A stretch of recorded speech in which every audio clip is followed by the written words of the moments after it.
kusaidia familia zetu, lakini pia kutetea career zetu tukiwa kama vijana wa Kitanzania. Kuna vitu vimetokea na distribution ambayo inasimamia kazi zangu imezuia mapato kwa miezi 8. Kwa miezi 8 almost siwezi kuinvest tena kwenye kazi yangu. Sio kama siwezi kurekodi, yes, mimi na record kila siku, na ndio maana nawapostia watu kuona kwamba bwana mimi nafanya kazi ila hazitoki kwa sababu kuna hicho ambacho tumekiwasilisha, right? Lakini namshukuru Mwenyezi Mungu kimefika kwa walezi wetu BASATA. Nadhani itakuwa ni vizuri zaidi kama kikifanyika kwa haraka, ili ndoto ya kijana mimi isije ikafifia na isije ikapotea ikaishia kwamba msanii ambaye ni wa Kitanzania, kijana ambaye alikuwa anapambania career yake imepotea kwa sababu ya kuwa tofauti na kampuni fulani. So niwaombe tu wazazi wangu BASATA, walezi wetu, shirika ambalo mimi naamini ndio baba yangu ndio mama yangu, kwa sababu wao ndio wametuwekea maadili pia ya muziki wetu wa Tanzania, wanisaidie kwa hili kwa uharaka zaidi, kwa sababu pia kutetea career yangu pia. So yes. Na kipindi ambacho umezuiliwa mapato yako yote, labda ulijaribu kufuatilia ili kufahamu sababu kubwa ya mapato ambayo ulikuwa ukiyafanyia kazi kwa takriban miezi 8 kuzuiliwa ilikuwa ni nini? Mapato yanajulikana na of course wamewasilisha kila kitu, na ni mkwanja tu mrefu, yani ni mrefu tu, yani ni mkwanja. Yani nunua kiwanja nyumbani. Sio nyumbani Dar es Salaam. Sio nyumbani Dar es Salaam. So miki kubwa ni muombe tu Mwenyezi Mungu atufanyie wepesi kwenye hilo, ili liwe kwa uharaka zaidi, liwe jepesi, ili watu tupate kutoa kiu zetu, kwa sababu mimi mwenyewe na kiu ya kumuona shabiki yangu anaimba nyimbo yangu, kwa sababu mimi ninavyorekodi muziki always niko ndani. So nahitaji kuona improvement kwa watu kwamba ulichokifanya it's a big thing, yeah. Okay, sawa. It's a long time. Muziki umebadilika, naweza nikasema hivyo. Sasa hivi tuna huu upepo wa mapiano. Yes. Na tukitazama Ibra hatujawahi kumuona kwenye hii nafasi. Tunaweza tukamwika Ibra hapa akarudi yule Ibra ambao tunamtamani arudi, akatupigia mapiano. Yeah, of course, kwa sababu mimi nafanya muziki wote. Mimi nishafanyaga mbona mapiano. Labda kama hujapata nafasi ya kusikia kwa sababu haikupata promotion ya kujitosheleza. Yes, of course, mwanzo wa mwaka nilifanyaga Tunapendeza, nilifanyaga na bro, lakini haikupata bahati ya kushoot video, official video, lakini ilikuwa na lyrics video. And inafanya vizuri mpaka sasa hivi ina milioni ngapi? Milioni. Kwa hiyo tu imefika kwenye mamilioni huko. It's a good song kwa sababu watu hawezi kuangalia kitu kibaya, hawezi kusikiliza kitu kibaya, right? So nakumbuka kuna moja ya interview ambayo nilitazama, alikuwa anafanya mwanamuziki mmoja kutoka nchini Kenya kama sikosei. Jina anaitwa jina lake nimelisahau, limenitoka kidogo, ila aliulizwa Tanzania sasa hivi wanafanya muziki wa mapiano na unafanya poa sana, kwa sababu ndio muziki ambao kwa namna moja au nyingine unaweza kusema umeteka Afrika kwa ujumla, na mapiano unatengeneza, unaenda mbele, hata mbele tukiangalia duniani huko mapiano inafanya vizuri. Kwa nini Kenya wasanii wakubwa hawafanyi mapiano? Akazungumza kauli hii kwamba muziki wa mapiano ni muziki wa upepo, siwezi kufanya muziki wa upepo. Tunakubaliana na yeye kwamba mapiano ni muziki wa upepo, unapiga alafu unaondoka. Kwanza hakuna muziki wa upepo, yani muziki unatakiwa ujue tu kwamba muziki ni roho moja. Leo ikitokea singeli imefanya vizuri Tanzania, watu wote wakawa naimba singeli, sio upepo. Yani ni kitu kizuri. Kitu kizuri siku zote huwa kinapendwa. Ama piano ni muziki mzuri, lakini inategemea na wewe umerepresent nini. Right?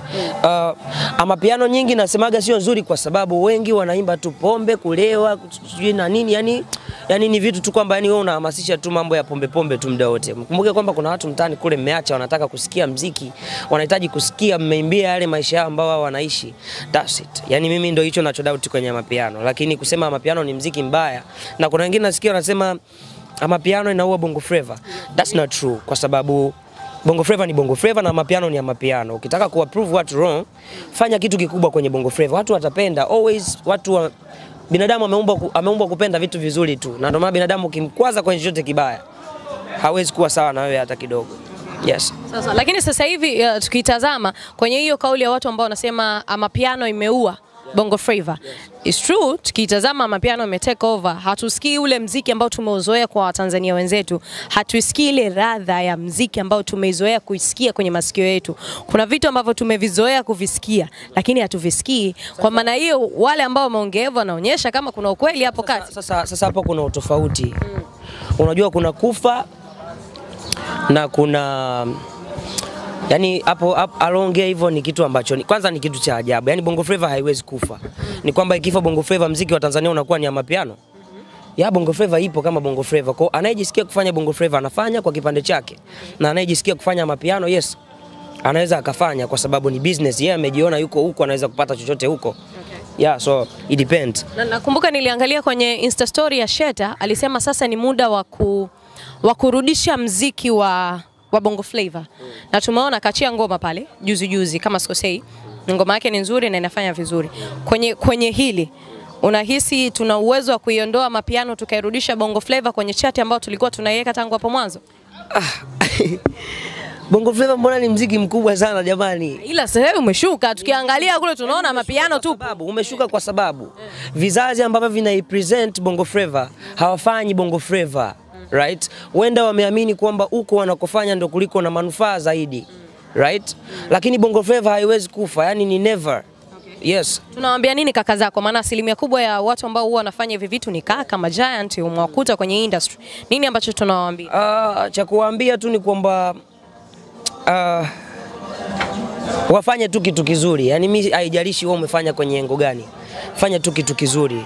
Lakini hata kama ukifanya mapiano, mtu atakaye kusikiliza akirudi atafuata kacha ya Watanzania muziki wao ni nini? Ni Bongo Flava, right? Atasikiliza kwa sababu Bongo Flava tumefanya nyimbo nyingi za Bongo Flava ziko. Kama mtu ameona nyimbo zake za Bongo Flava alizozifanya hazina faida, mwacha jaribu kuona anapona yeye patamsaidia. Yes, kwa sababu ni biashara ya. Yeah. Natamani uclarify kipindi ambacho tunaona watu wanatoka Konde Gang, ametoka Kili na Chidi alafu akatoka Angela. Kuna uvumi ukawa huko chini kwa chini, watu wanasema Ibra naye ni moja kati ya watu ambao wanakaribia kutoka kwenye lebo. Watu wakaa najiuliza, kwani Ibra naye anatoka? Si tumeambiwa ile ni Konde Gang alafu kwa ajili ya wa Makonde watupu alafu Ibra Makonde inakuaje? Ikabidi nisema mimi nikikutana na Ibra nitamuuliza hii. Kulikuwa kuna namna ya wewe kutoka ama kulikuwa kuna misunderstanding hapo kati? Kwanza kabisa ni wakati wanaosema kauli ya kwamba Konde Gang ni Konde Gang tu, kwa sababu Konde Gang na members karibia 40 sasa hivi kama sikosei kwenye 30 na, lakini kwa Makonde sijui tuko 4. Kwa Makonde mpo? Kama sio 4 ni 5, yani kitu kama hicho. Yes, tukijumlisha na ambao wanakuja kutusalimia ndugu zetu. Okay. Right? Lakini nikisema wale ambao wako chini ya lebo? Wako chini ya lebo tuko wachache, yani ni mimi, Anko Duke. Okay. Yeah, of course. Na kuna brother wetu mmoja ni anaitwa Njengo. Okay. Yes. Hao ndio Makonde ambao wako kwenye timu ya Konde Gang. And hao wote wengine wanaobaki wote sio Makonde, lakini ni Konde Gang. Nirudi tu kusema kwamba sio lazima wewe unapochukiana na mtu na mimi nichukiane naye. Okay. Na sio lazima wewe mahusiano yako na mtu yanapovunjika na kwangu mimi yavunjike. Yani hicho sio kitu cha ukweli na dunia haiko hivyo na mahusiano ya binadamu hayako hivyo. Right? Mimi kikubwa mimi nimshukuru tu Mwenyezi Mungu, tunazidi kuwasiliana vizuri na palipo kuvumiliana tunavumiliana kwa sababu ndo binadamu. Hamna sehemu isiyokuwa na changamoto. Never. Okay. Yes. Sasa nataka tulizungumzie hili pia. Nakumbuka Angela kwenye moja ya ngoma yake hii ambao ametoa sasa hivi aliweka kipande ambacho kinamuonyesha mtu anayefanana na Harmonize pamoja na Kajala kuwageuka huko, ndugu yangu, acha kuchekea pembeni. Geuka watu wakuone. Wakati sasa anaonyesha yale maudhui kwamba kipindi ambacho Kajala alikuwa hapa alikuwa ni mtu ambaye anasimamia maokoto, naweza nikasema kwa namna hiyo. Kwamba kila kitu ambacho msanii anaweza akawa anakitaka basi Kajala ndio muhusika.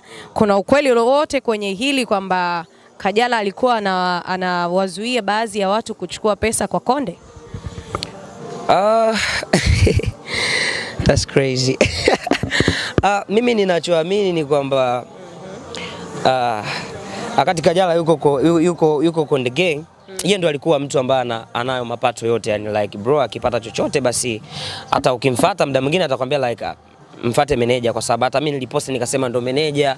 Okay. Na hata kwenye interview zangu nikasema yes, nikitaka maukoto napita kwa meneja. Kwa hiyo sijajua kama yeye alikuwa na njia yake huko, alifinyiwa labda alinyimwa. Okay. So ndio maana nakwambia ni wao, yani mimi sina matatizo na mtu yoyote. Kwa hiyo maana ile ilikuwa ni kwako yeye tu, ndugu yetu, dada yetu kipenzi. Labda kwake yeye labda, lakini mimi sikuiona kwa sababu sikukutana nayo. Ningekutana nayo. Hujakutana nayo situation. Mimi nikikutana na kitu sikusubiri, yani mimi sikusubiri, mimi nakwambia ukweli kwa sababu haya ni maisha. So nabanaje hela sasa tuishije? Sawa, through this ambazo tulikuwa tunakiona kwenye mitandao kwamba huyu anajibu hiki, huyu anaongea hiki, Kajala anamjibu anamzungumzia hivi Harmonize anamzungumzia hivi Kajala. Wewe ulikuwa huko chini ya Konde Gang, Harmonize ni bro, ni rafiki yako karibu, naweza nikasema, unapata nafasi ya kuzungumza naye. Ulikuwa unazungumza na nini on that time ambao unaona vile vitu vinaendelea kwenye mitandao? Konde ni damu yangu, lakini kitu ambacho mimi nimejifunza kwenye maisha yangu, siwezi kuingilia mahusiano ya mtu yoyote wala mtu yoyote anapogombana na mpenzi wake, kwa sababu kilichowafanya wakawa pamoja haukijui. Right? Mapenzi ni mapenzi. So kama wazazi wake wapo, watu wake wa karibu wengine wapo, mimi kama mdogo wake nilikaa hivi nikaangalia, kwa sababu na mimi kuna niliyoyapitia na yeye hakunishauri chochote. Yes. Na kwenye hilo pia nakumbuka kipindi ambacho unatutambulisha wifi yetu sisi wa Mbeya wifi yetu yule Miriam Modemba, mnamkumbuka wifi yetu yule Miriam Modemba, usifanye umesahau, mlitutambulisha nyinyi kwenye mtandao. Nani alikutambulisha? Nyinyi wenyewe. Niambia kwamba Miriam Modemba ni mpenzi wangu. Ndio ulikuja ukaposti hivyo? Aha. Sasa niliposti kwamba she's my wife or my girlfriend hivyo she's your girlfriend. Lakini sawa. Lakini sasa Miriam akaja akaposti kwenye mtandao kwamba penzi lake wewe na yeye limevunjika kutokana na Harmonize, kwamba Harmonize alikuwa hataki wewe na yeye muendelee na mahusiano. Surprise kusema umshauri kitu Harmonize anahusika na nini? Na Harmonize hayupo huko. Urafiki wangu mimi na yeye na Harmonize mbona ni vitu viwili tofauti. Lakini si ndo aliandika hivyo kwenye page yake Instagram? For example mimi naaminiki kwenye mahusiano. Ndio maana nakwambia siwezi kushauri kwenye mahusiano. Mimi nishawahi kudate mwanamke.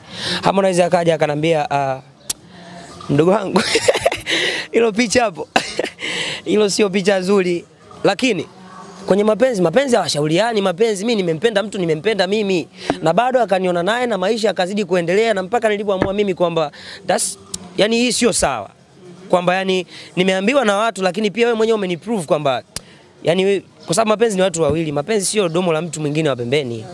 That's why nakwambia like kama yeye aliandika hivyo ni yeye, labda yeye kuna kitu aliona, lakini hajawahi kuwa mpenzi wangu Miriam. She's my sister. Mimi naweza nikakutolea message zake hapa. Hamna shida, tutolee tusome. Jamani mimi sinipo, subiri nikwambie. Mnajua mimi nimetumwa au sio ndugu zangu? Hamjanituma? Ndugu zangu amenituma. Yeah, of course. Nataka nione message zangu mimi ni secret yangu, lakini she's my sister and hatujawahi kuwa wapenzi. Yes, ni drama. Yes, nilikuwa mnafanya kiki. Yes, ni drama. Kwa muziki wako unaenda na kiki sasa hivi? Nilifanya kiki kwa sababu kwani wasanii wapo wanaofanya kiki, kwa nini mimi nisifanye? Kwa una believe kwenye muziki wa kwenda na kiki sasa hivi? The first time, not now, because sasa hivi mimi wewe sasa hivi unamjua mpenzi wangu mimi? Una uhakika sina? Kimya. Let's go. Bwana, neno moja kwa mashabiki zako bwana. Coming back ya Ibra jamani, Ibra anarudi sasa hivi. Thank you so much guys, and niko na kitu kizuri cha kushare kwenu. I think mwezi huu hauwezi kuisha bila kuachia project, na I think itakuwa ni ni project kubwa. Unajua kuna project alafu kuna project kubwa, ni project kubwa. Cool guys, get ready. Something big is coming and nitaomba tumshie kwa kila mtu, na mapenzi yenu pia ni kwangu mimi ni kitu cha muhimu, kwa sababu bila nyie mimi siamini kama kuna muziki wa Ibra. Mmeanza kunipambania kitambo na mpaka sasa hivi naamini bado mnanipambania, kwa sababu kuja kwenye page yangu na kusema mnahitaji kitu kizuri, it means kwamba mmemiss kitu kizuri ambacho Ibra huwa ana create. So get ready guys. Thank you so much. One love.